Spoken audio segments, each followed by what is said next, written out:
नमस्कार, मी तुमचा लाडका कोकू. तुम्ही मला पाहतात माझ्या यूट्यूब चॅनलवर.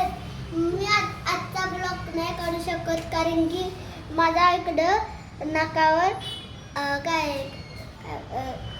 कोणी फोड आलाय बघा. माझं हे मला रात्री जेवल्यानंतर एक खायचे आणि पूर्ण डब्बीत ठेवायचे.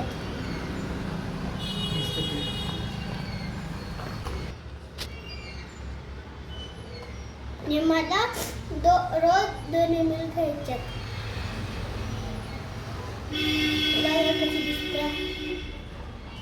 मी सांगायची विसरूनच गेलो. मी आज विहिरीत पोहायला जातो. मग मी जरा शिकवले. एवढी मोठी विहीर आहे, एकदम खालीपर्यंत होले, तरी पण मी स्विमिंग करतो. ते पण 8 वर्षाचा आणि मी आहे 3